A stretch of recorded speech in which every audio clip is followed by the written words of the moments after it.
Hello बच्चों, स्वागत है आपका एक बार फिर से हमारे YouTube चैनल चंदन सर कानपुर में। बच्चों, जैसा कि आप लोग जानते हैं कि आज जो मैं क्लास लेने वाला हूं ये पॉलिटी की तीसरी क्लास है। इससे पहले जो मेरी पहली क्लास थी उसमें मैंने आपको बताया था कि बैकग्राउंड या पृष्ठभूमि बताई थी भारतीय राज्य व्यवस्था की कि शुरुआत कहां से होती है। और उसके बाद पिछली जो क्लास थी यानी कि जो दूसरी क्लास थी उसमें मैंने आपको अंग्रेजों के द्वारा भारत में लाया गया जो पहला एक्ट था जिसको 1773 का रेगुलेटिंग एक्ट कहा जाता है उसके बारे में डिटेल से जानकारी दी थी। आज बच्चों, आज हमारी तीसरी क्लास है पॉलिटी की और इस क्लास में हम तीन एक्ट के बारे में डिस्कस करेंगे। देखिए, पहला जो एक्ट है वो है 1781 का एक्ट ऑफ सेटलमेंट, दूसरा जो एक्ट है वो है 1784 का पिट्स इंडिया एक्ट और तीसरा जो एक्ट है वो है 1813 का चार्टर एक्ट।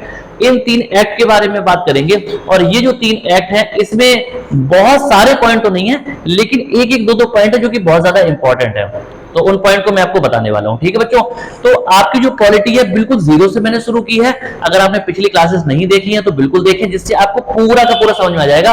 और इसको पढ़ने का बच्चे मतलब क्या है कि आपका जो संविधान है, कॉन्स्टिट्यूशन है, कानून है, लॉ के बारे में आपकी जो जानकारी है वो बहुत जबरदस्त हो जाएगी और आपको पॉलिटी पढ़ने से पता चलेगा कि भारत में जो सरकार है वो किस तरह से काम करती है और आपके अधिकार क्या है, आपको कोई तंग या परेशान बिल्कुल नहीं कर सकता है। तो इसलिए पॉलिटी बड़ा अच्छा सब्जेक्ट है, इसको पूरा ढंग से अच्छे से पढ़ें। ठीक है बच्चों, चलो आइए शुरू करते हैं हम अपनी क्लास को। तो हमारी जो क्लास है आज की उसमें हमने तीन एक्ट के बारे में डिस्कशन करना है। तो पहला बच्चे जो एक्ट है मैं उसको उठाता हूं। सबसे पहले यहां पे मैं लिख देता हूं, ठीक है, यहां पे एक एक्ट लेते हैं और मैं इधर से शुरू करता हूं। ठीक है, इस एक्ट का जो नाम है बच्चे वो है 1781 का, ठीक है, 1781 का 81, ठीक है, 1781 का act of settlement, act of settlement. ठीक है बच्चों, तो हमारा जो पहला एक्ट है वो क्या है, 1781 का एक्ट ऑफ सेटलमेंट। देखिए, अंग्रेजों के द्वारा काफी सारे एक्ट लाए गए लेकिन कुछ कुछ ऐसे एक्ट थे जिनकी ज्यादा वैल्यू नहीं थी, ज्यादा इंपॉर्टेंट नहीं थी पेपर के पॉइंट ऑफ व्यू से। तो वो एक्ट जो बिल्कुल भी जिनकी वैल्यू नहीं है उनको मैं सिर्फ स्किप करूंगा, बाकी सारे के सारे एक्ट आपको पढ़ाऊंगा। ठीक है, तो 1773 में जब एक्ट आया उसके बाद जो अगला एक्ट था वो था 1781 का एक्ट ऑफ सेटलमेंट। अच्छा, इस एक्ट का नाम जो रखा गया था वो था act of settlement. Settlement means क्या होता है कि चीजों को सेट कर देना, एडजस्ट कर देना, सेटल करना। ठीक है, अब बात समझना इसका क्या मतलब है। इस एक्ट में था क्या, इस एक्ट में यह कहा गया कि जो भी, ठीक है, 1773 का, ठीक है, जो रेगुलेटिंग एक्ट था, 1773 का जो रेगुलेटिंग एक्ट था, इस एक्ट की जो कमियां रह गई थी, ठीक है, इस एक्ट में जो कमियां रह गई थी उन कमियों को पूरा करने के लिए ये वाला एक्ट लाया गया था। फिर समझो मैंने आपको क्या बताया। ठीक है, 1773 के रेगुलेटिंग एक्ट की कमियां यहां पे लिख देता हूं कि कमियां। ठीक है, अच्छा, 1773 का एक्ट हमने पिछली क्लास में पढ़ा था। तो 1773 का जो रेगुलेटिंग एक्ट था उसकी जो कमियां थी, है ना, अगर कोई भी चीज जब की जाती है ना, कोई भी काम पहली बार किया जाता है तो वो जरूरी नहीं एक बार में पूरा सही हो जाए, है ना, थोड़ी बहुत तो कमियां रह जाती हैं। तो इसीलिए बोला गया कि 1773 का एक्ट जो था, रेगुलेटिंग एक्ट था, उसकी जो कमियां रह गई थी थोड़ी बहुत, उन कमियों को पूरा करने के लिए क्या किया गया, 1781 का एक्ट ऑफ सेटलमेंट लाया गया था। इतनी बात सबको क्लियर आ गई, क्लियर होगी सबको ना। मैंने क्या बताया, 1773 के रेगुलेटिंग एक्ट में जो छोटी मोटी कमियां रह गई थी उन कमियों को पूरा करने के लिए 1781 का एक्ट ऑफ सेटलमेंट लाया गया। किसी बच्चे को कोई समस्या हो तो बताओ। अच्छा, अगला इसमें एक पॉइंट क्या था, वो ये था कि इस एक्ट के तहत, ठीक है, बंगाल की सरकार को, बात समझे ना, सरकार कहां की थी, बंगाल की सरकार। अच्छा, अब बंगाल की सरकार का ये मतलब होता है बच्चे कि सरकार जब मैं बोल रहा हूं तो बंगाल में सबसे बड़ा पद उस जमाने में कौन सा हुआ करता था, गवर्नर जनरल का। ठीक है, तो यानी कि गवर्नर जनरल की बात की जा रही है ना। तो बंगाल की सरकार को अब, ठीक है, बंगाल के साथ साथ बिहार और उड़ीसा के लिए भी विधि बनाने का अधिकार दे दिया गया। ठीक है, विधि मींस बच्चे क्या होता है, अगर ना कभी समझ में आए पॉलिटिकल लैंग्वेज में तो हमेशा ध्यान रखना, विधि का मतलब होता है कानून। ठीक है, अब मेरी बात को ध्यान समझेंगे सब लोग। देखो मैंने आपको क्या बताया, पहला एक्ट बताया 1781 का एक्ट ऑफ सेटलमेंट। इसमें 2 पॉइंट आपको हमेशा याद रखने पेपर के लिए, क्या कि इस एक्ट को बनाया क्यों गया था। इस एक्ट को इसलिए लाया गया कि 1773 की जो रेगुलेटिंग एक्ट था, उस एक्ट में जो कमियां रही थोड़ी बहुत, उन कमियों को पूरा करने के लिए, उन कमियों को दूर करने के लिए हम कह सकते हैं कि 1781 का एक्ट ऑफ सेटलमेंट लाया गया। दूसरा इसमें यह पॉइंट था कि इस एक्ट के तहत बंगाल की जो सरकार थी, इस एक्ट के तहत बंगाल की जो सरकार थी, उसे अब बंगाल के साथ साथ बिहार और उड़ीसा के लिए भी कानून यानी कि विधि बनाने का अधिकार दे दिया गया। ठीक है भाई, ये बात आपको पता है कि जो सरकार जहां की होती है वो उसी के लिए सिर्फ कानून बना सकती है। लेकिन यहां पे क्या हो रहा है, अच्छा पूरा एरिया, बहुत बड़ा एरिया वो करता था बंगाल, उसमें एक हिस्सा बिहार का था, एक हिस्सा उड़ीसा का था। ठीक है, तो ये बात सब लोग ध्यान रखेंगे। तो बंगाल की सरकार को क्या हुआ कि बंगाल के साथ साथ बिहार और उड़ीसा के लिए भी विधि यानी कि कानून बनाने का अधिकार प्रदान कर दिया गया। किसी बच्चों को कोई दिक्कत हो तो पूछो। तो ये 2 इंपॉर्टेंट फैक्टर जो 1781 के एक्ट ऑफ सेटलमेंट में याद रखेंगे, छोटा सा एक्ट है। ठीक बच्चे, आगे बढ़े। अब हम आते हैं 1784 के पिट्स इंडिया एक्ट में। ठीक है, यहां पे मैं लिख देता हूं 1784 का, ठीक है, पिट्स इंडिया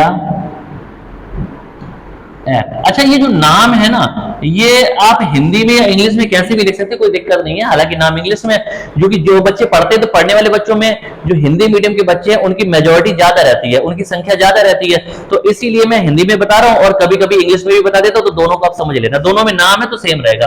1784 का जो पिट्स इंडिया एक्ट था, इसका मतलब क्या है। अच्छा सब लोग एक ही ध्यान रखना बच्चे कि जितने भी एक्ट है उनमें जो आपको ईयर दिया जा रहा है, जो सन दिया जा रहा है, इसका ये मतलब होता है कि वो एक्ट उस सन में आया था। ठीक है, 1773 में आया था इसलिए इसका 1773 नाम पड़ गया। ये 1781 में आया तो ये नाम पड़ गया।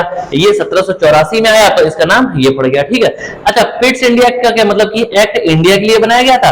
और पिट्स क्या चीज है, ये अंग्रेज का नाम है, यानी कि ये वो अंग्रेज है जिसने ये एक्ट बनाया था, ये वह अंग्रेज है जिसने ये एक्ट बनाया था। ठीक है, तो पिट्स नाम के अंग्रेज ने बनाया था, इसलिए इस एक्ट का नाम क्या रख दिया गया, 1784 का पिट्स इंडिया एक्ट। इस एक्ट में बच्चे हुआ क्या, बड़ी अच्छी कहानी हुई। देखो क्या हुआ कि आपको पता है पिछली वाली क्लास में हमने पढ़ा था किसके बारे में, बीओडी के बारे में, है ना, ये आपको पता है, बीओडी के बारे में पढ़ा था। अच्छा हुआ क्या कि बीओडी का मतलब क्या होता है, बोर्ड ऑफ डायरेक्टर्स, है ना। बोर्ड ऑफ डायरेक्टर्स क्या करता था, अगर आपको नहीं पता ना तो पिछली वाली क्लास देख लेना, उसमें सारी डिटेल मैंने बताई है। ठीक है, बीओडी का मतलब क्या होता है, board of directors. Board of directors क्या करता था, ईस्ट इंडिया कंपनी के कामों पर नजर रखता था और उसकी सारी की सारी जानकारी किसको देता था, ब्रिटिश सरकार को दिया करता था। ठीक है, बोर्ड ऑफ डायरेक्टर्स एक ऐसी संस्था थी, है ना, जो कि ईस्ट इंडिया कंपनी पर नजर रखने के लिए बनाई गई थी और ईस्ट इंडिया कंपनी के जितने भी काम होते थे वो सारे के सारे, उनकी जो रिपोर्ट होती थी, खबर होती थी, वो कहां पे पहुंचाते थे, ब्रिटिश सरकार के पास, इंग्लैंड में। ठीक है, अब क्या हुआ कि इस एक्ट में क्या हुआ, 1784 का जो पिट्स इंडिया एक्ट था, इसमें एक बहुत महत्वपूर्ण घटना हुई। वो यह थी कि बीओडी तो काम कर ही रहा था, बीओडी से अलग करके, है ना, एक और संस्था बनाएगी, इसका नाम रखा गया बीओसी। ठीक है, बीओडी जो था इससे अलग करके एक और संस्था बना दी कि जिसका नाम क्या रखा गया, बीओसी। अच्छा बीओडी का बच्चे मतलब होता है बोर्ड ऑफ डायरेक्टर्स और बीओसी का मतलब होता है बोर्ड ऑफ कंट्रोल। ठीक है, बीओसी का मतलब क्या होता है, बोर्ड ऑफ कंट्रोल। अब ये बनाए क्यों गए, तो ऐसा हो रहा था भाई, पहले क्या था कि सारा का सारा काम कौन देख रहा था, बीओडी देखता था। ईस्ट इंडिया कंपनी जितना भी काम करे भारत में, राजस्व के काम, राजस्व के मामले यानी कि पैसे के मामले, नागरिकों के मामले, सैनिक मामले, सारे के सारे काम ईस्ट इंडिया कंपनी करती थी और ये सारे के सारे कामों पर नजर कौन रखता था, बीओडी रखती थी, है ना। अच्छा एक बात बताओ, जब अकेला कोई व्यक्ति है ना या एक ही संस्था सारे काम देखेगी तो सीधी सी बात है कि वो बहुत अच्छे से नहीं देख पाएगी, है ना। तो इसलिए क्या करते हैं, अपने काम को बांट देते हैं। तो ब्रिटिश सरकार ने, इंग्लैंड में बैठी हुई सरकार ने भी सोचा कि भाई बीओडी अकेला सारा काम करता है, तो हम एक काम करते हैं कि हम एक और संस्था बनाते हैं, उसका नाम रखते हैं बोर्ड ऑफ कंट्रोल, है ना। तो बीओडी से अलग करके एक और संस्था बनाएगी, उसका नाम रखा गया बोर्ड ऑफ कंट्रोल और दोनों को अलग अलग काम सौंपे गए। क्या क्या काम सौंपे गए, बीओडी को जो काम सौंपा गया वो था कि व्यापारिक मामले देखना, व्यापारिक, ठीक है, मामले, व्यापारिक मामले देखना।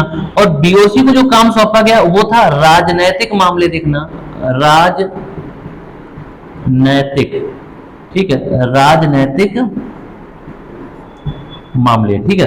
तो यहां पे क्या था, व्यापारिक मामले देखना, राजनीतिक मामले देखना। इसको थोड़ा समझेंगे। देखो, ईस्ट इंडिया कंपनी भारत में बच्चे जब काम कर रही थी ना, है ना, तो उसके दो ही प्रमुख काम थे, या तो भारत पे शासन करना और या फिर क्या था, भारत में व्यापार करना। दो ही प्रमुख काम हुआ करते थे। तो इन्हीं दोनों कामों के लिए भारत में दो संस्थाएं बनाएगी, है ना। अब क्या हो रहा है, ईस्ट इंडिया कंपनी के जितने भी व्यापार करने के मामले थे, व्यापार का जो भी काम था, व्यापार का मतलब पैसा रुपया, ठीक है, रुपए पैसे की बात हो रही है ना, तो व्यापारिक जो मामले थे वो कौन देखेगा, बीओडी देखेगा। व्यापारिक मामले कौन देखेगा, बीओडी।